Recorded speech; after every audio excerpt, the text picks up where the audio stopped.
puedes agarrar bien.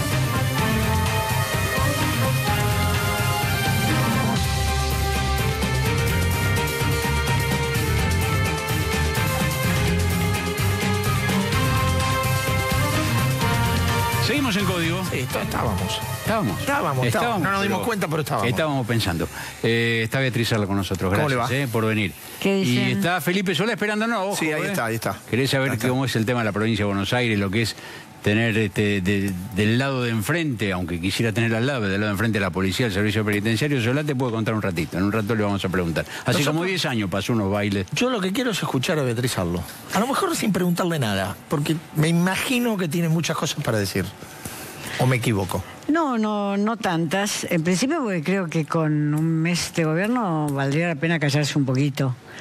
Los funcionarios, para empezar. Bueno. No elaborar teorías generales. Por ejemplo, he escuchado teorías generales sobre que es muy bueno que los ministros vengan de la actividad privada y en una puerta giratoria pasen al Estado y después en una puerta giratoria pasen a la actividad privada.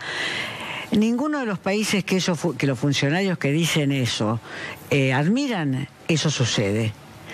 La carrera no es carrera pública solo, como dice Michetti, en el nivel de la plebe, es decir, de los empleados, de los burócratas del Estado. También hay una carrera estatal y política en los países cuya política nosotros admiramos. Es decir, tomen ustedes la lista de los ministros franceses. Son todos graduados en lo que se llama Escuela Nacional de Administración, Escuela Nacional de Puentes y Caminos, que es la Escuela Nacional de Ingeniería, o Escuela Nacional Superior Normal, que es la Escuela de Ciencias Políticas. No es que estuvieron un ratito en la ESO, pasaron al Estado francés, se cansaron del Estado francés, fueron otro ratito a Petrobras. No es así. No es así, no pasa en Inglaterra. El gran clamor en Gran Bretaña es que todos los funcionarios, casi todos, hasta Blair, provienen de Oxford y Cambridge. Blair proviene de la Universidad de Edimburgo, que es igualmente prestigiosa. Es decir, que tratemos de decir cosas sensatas, vivimos en el mundo. Supongo que Malcorra les podría dar unas lecciones de qué pasa con los ministros en otros lugares del mundo. En general, los países estables tienen partidos políticos estables que permiten que se hagan carreras políticas. No es nuestro caso. Que no es nuestro caso, y dos, alta formación de los funcionarios públicos, no solamente de los burócratas que están en la ventanilla del Senado o haciendo turnos en los hospitales, de los funcionarios en el sentido más alto. O sea, esto primero habría que señalarlo, porque uno se cansa de escuchar esto. La otra... es cierto que hay una dimensión paralela a esta, que es la comparación entre la potencial eficacia de los que llegan contra la ineficacia demostrada de los que se fueron. Pero la ineficacia de los que se fueron... No nos debería consolar, pero es una dimensión para mí. ¿Pero es política o es de formación? Yo diría que es política, es ineficacia. La corrupción no tiene que ver con la formación, no tiene que ver con si eran CEOs en una empresa o atendían el kiosco de la esquina. La corrupción tiene que ver con una estructura política que hizo posible tener eso como sistema. Mientras que ustedes toman un ministro como Labaña, que fue ministro de Duhalde y de Kirchner hasta las elecciones del 2007, y es un ministro que tiene una formación política primero y luego específica, profesional. Bueno, llegó de Bruselas a ser ministro, pero luego una formación específica profesional fuerte. Digo, el amateurismo de que toda persona que es gerente de alguna empresa puede llegar a ser ministro, me parece que no lo admitiríamos en un club de fútbol. Toda persona que jugó fútbol 5... En el club de fútbol pasa justamente eso. Bueno, a lo mejor no me tengo que meter con lo que no sé. ¿Y qué otro rasgo, además de esta tendencia de los funcionarios a hacer teorías generales, ha visto usted en este mes que valga la pena resaltar, destacar, cuestionar? Yo no pasaría por alto ni olvidaría con la velocidad con que solemos olvidar, y es muy bueno que la vicepresidenta lo haya recordado, la cuestión de el intento de nombramiento entre gallos y medias noches fuera del método establecido en el 2010 por Kirchner, de 2 miembros de la Corte Suprema.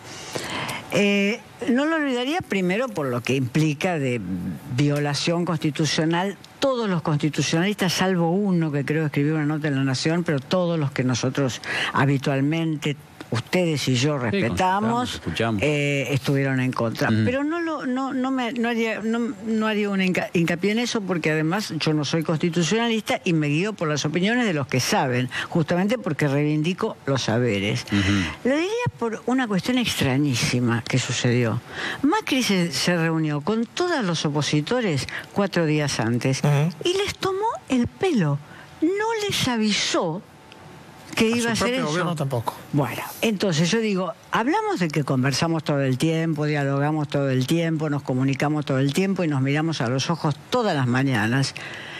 Y una medida que causó escándalo y que Macri consideraba fundamental, digamos, Macri por una parte consideraba fundamental y por otro lado ese nombramiento causó escándalo, no se lo comunicó a nadie. Sanz se tuvo que tomar un avión y venir de Mendoza para decirle, pará la mano, alinear el radicalismo para que no hubiera más ruido del que iba a haber, excepto, bueno, el actual presidente del Partido Radical, que se alineó rápidamente con el macrismo como si ese fuera su función en la vida. Pero Sanz tuvo que tomarse un avión a la mañana siguiente. Es decir, no lo sabían sus aliados, si es que Macri tiene una noción de lo que es un aliado político. Digo, esto me lleva a preguntarme, ¿tiene Macri una noción de lo que es un aliado político? ¿Tiene Macri una noción de lo que es un partido que le dio una extensión territorial de la cual él carecía cuando empezó su campaña presidencial?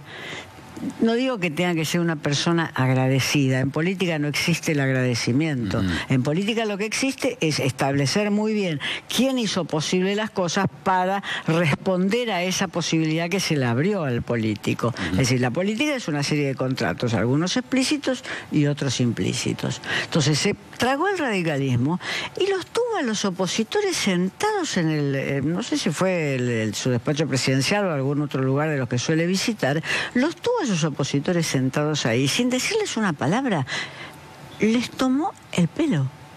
Los opositores realmente reaccionaron con mucha prudencia, condenaron el nombramiento, condenaron el mecanismo, pero no dijeron, este nos está tomando el pelo, no estuvo acá hace 4 días. Entonces, ahí tendríamos que ver cómo son las reglas de un diálogo político. Un diálogo político no es que la gente descienda a conversar. No alcanza para denominar a algo diálogo político que los políticos se sienten a conversar, sino que las cuestiones fundamentales sean objeto de ese diálogo, porque si no, es como el truco. Se habla mucho, pero nadie dice en el truco mientras habla si tiene 24 o 32 para el envido. Entonces, me parece que lo que ha sucedido hasta ahora es más parecido al truco que a un diálogo político. Usted, observando un poco el comportamiento social, si se quiere, y partiendo a la base que veníamos de la famosa idea de la grieta o la confrontación, ¿cree que algo se está modificando? ¿Cree que se está en un paréntesis o en un proceso de observación? ¿Cómo está viendo eso? Yo en principio siempre tomé con pinza la idea de la grieta, porque la grieta es la que separa a gente como uno, para decirlo con una frase que se usaba mucho en una revista cómica hace muchos años. Una frase de Landru, que usaba Landru, el gran Landru. La grieta separaba a gente como uno. Yo soy socia de un club de capas medias, donde a la grieta no la vi nunca. La grieta la veía cuando alguien, un pique, cantaba mal un pique en una cancha de tenis. Ahí veía la grieta, digamos. O sea que nosotros todos vivimos en un ámbito político que ve estos partidos, lee la prensa sobre papel o en la web, interviene en Twitter, bueno, hace todas las actividades. Círculo rojo le dice. Macri le dice círculo rojo. Sí. Un poquito más. ¿Tiene algún beso? Yo creo que es más grande que eso. Yo diría hay 1 millón de personas. Si uno empieza a sumar los Facebook políticos, los Twitter políticos, los hits de los artículos muy leídos en los diarios, digamos que es 1 millón de personas. Ahí sí uno podría decir que había una fractura política, no más dramática que la que hubo cuando el peronismo, el primer peronismo del 45 al 55, donde en mi casa la familia no comió reunida hasta la caída de Perón, porque había peronistas y antiperonistas. Pero no más dramática que eso. Después se reunieron y se acabó la grieta. Entonces yo no estoy muy segura de que esa grieta esté abajo. No sé cómo los desempleados, los futuros desempleados de Cresta Roja, los que no le pagan el sueldo en Cresta Roja. Habrá gente que votó Scioli, habrá gente que votó a Macri, porque hay mucha gente abajo, como ustedes bien saben, que votó a Macri. ¿Están separados por una grieta? Yo nunca suscribí exactamente la teoría de la grieta, porque me parecía que era hacer de nuestra propia vivencia de la política una especie de universal. ¿Y en nuestra propia vivencia hubo algún cambio o cree que todo está más o menos igual? Yo creo que por el momento está más o menos igual en nuestra propia vivencia. En nuestra propia vivencia ya uno tiene que hablar de sus propias experiencias, ¿no es cierto? Ya no de la gente que no conoce. Yo personalmente nunca viví la grieta. Yo he tenido buenas relaciones con el kirchnerismo, porque hice de eso un punto. Yo era antikirchnerista, escribía 4 veces por mes o 3 veces por mes artículos muy críticos, pero hice de eso un punto. Es decir, yo tenía buenas relaciones con los periodistas de Página 12, tenía buenas relaciones con el jefe del movimiento Evita, me sentaba a tomar un café, digamos, me parecía que era parte de la vida política. Solo en la época de la dictadura yo vi en la Argentina una grieta que yo no hubiera cruzado. No me hubiera nunca sentado con alguien que tuviera contemplaciones con la dictadura. ¿Usted cree que pero en el resto, o sea que si hablo de mí...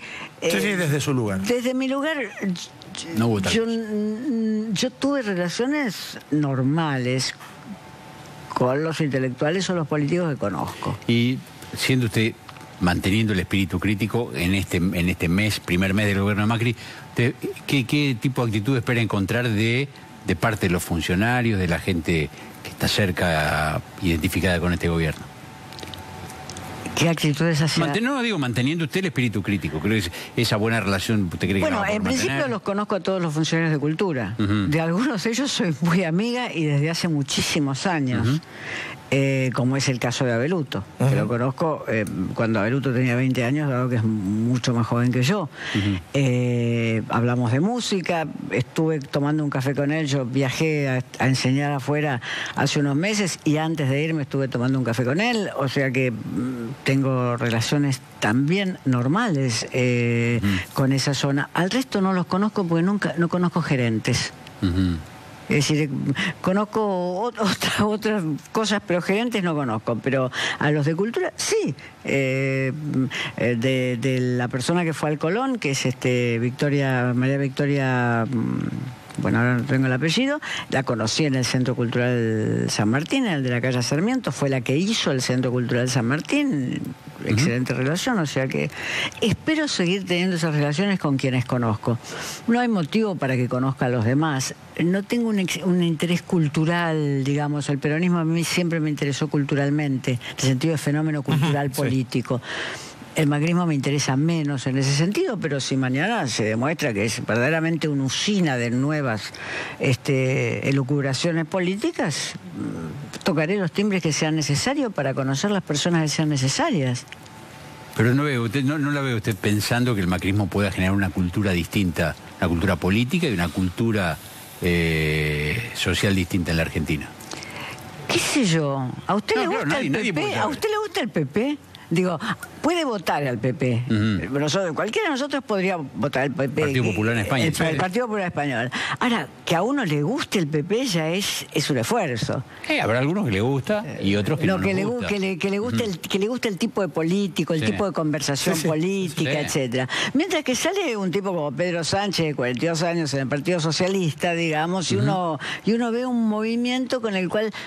esté uno a favor o en contra de que a Sánchez le salgan bien las cosas al Partido Socialista Español, uno ve una cosa interesante. O sea, no hay nada más aburrido que Rajoy. Es decir, escucharlo a Rajoy en el Parlamento Español, yo miro mucho televisión española, es mortal. ¿Macri le resulta así de aburrido? Mortal. Uso un adjetivo muy Macri. Nos debemos entonces una larguísima charla con Beatriz Arlou sobre peronismo y el peronismo que viene, pero ese es otro programa. Ya va a llegar. Ya va a llegar. Gracias. Gracias. No, gracias a ustedes. Nosotros venimos en un par de minutos. Está esperándonos Felipe Solá. Por ahí le contamos un par de cosas del chorizo y morcilla peronista que viene. Sí, Ya venimos.